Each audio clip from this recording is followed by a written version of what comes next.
कहानी वाला आपके समक्ष एक नई कहानी के साथ। एक शहर में दो ब्राह्मण पुत्र रहते थे। एक गरीब था तो दूसरा अमीर। दोनों पड़ोसी थे। गरीब ब्राह्मण की पत्नी उसे रोज ताने देती, झगड़ती।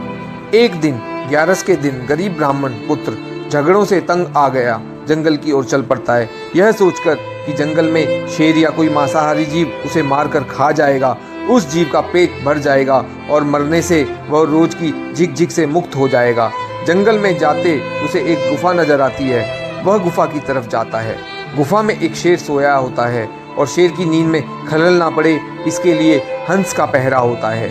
हंस जब दूर से ब्राह्मण पुत्र को आता देखता है तो चिंता में पड़ जाता है। यह ब्राह्मण आएगा, शेर जागेगा और इसे मारकर खाया जाएगा। ग्यारस के दिन मुझे भी पाप लगेगा, इसे कैसे बचाया जाए?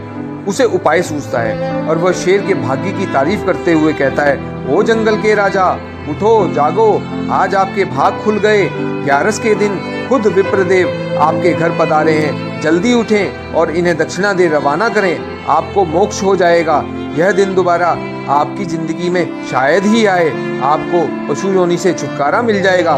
शेर दहाड़ कर उठता है। हंस की बात उसे सही लगती है और पूर्व में किए गए शिकारों के मनुष्य के गहने वो ब्राह्मण के पैरों में रख शीश नवाता है, जीभ से उसके पैर चाटता है। हंस ब्राह्मण को इशारा करता है, विप्रदेव यह सब गहने उठाओ और जितना जल्द हो सके वापस अपने घर जाओ। यह सिंह है, कब मन बदल जाए। ब्राह्मण बात समझता है, घर लौट जाता है। पड़ोसी अमीर ब्राह्मण की पत्नी को जब यह सब पता चलता है तो वह भी अपने पति को जबरदस्ती अगली ग्यारस को जंगल में उसी शेर की गुफा में जाने को कहती है। अब शेर का पहरेदार बदल जाता है। नया पहरेदार कौवा होता है। जैसे कौवे की प्रवृत्ति होती है, वह सोचता है बढ़िया है, ब्राह्मण आया, शेर को जगाऊं, शेर की नींद में खलल पड़ेगा, गुस्साएगा, ब्राह्मण को मारेगा तो कुछ मेरे भी हाथ लगेगा, मेरा भी पेट भर जाएगा। यह सोच वह कौवा काँव काँव चिल्लाता है। शेर गुस्सा हो जगता है। दूसरे ब्राह्मण पर उसकी नज़र पड़ती है। उसे हंस की बात याद आती है। वह समझ जाता है कौवा क्यों काँव काँव कर रहा है। वो अपने पूर्व में हंस के कहने पर किए गए धर्म को खत्म नहीं करना चाहता था, पर फिर भी नहीं, शेर शेर होता है जंगल का राजा।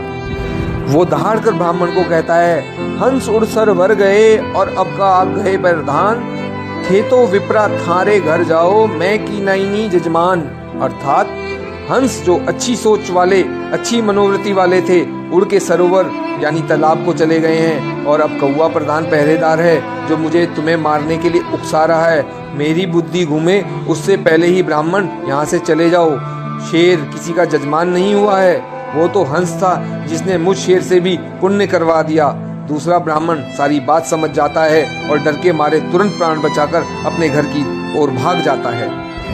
हंस और कौवा कोई और नहीं, हमारे ही चरित्र हैं। कोई किसी का दुख देखकर दुखी होता है और उसका भला सोचता है, वह हंस है। और जो किसी को दुखी देखना चाहता है, किसी का सुख जिसे सहन नहीं होता, वह कौवा है। जय जय श्री राधे। फिर मिलेंगे एक नई कहानी के साथ।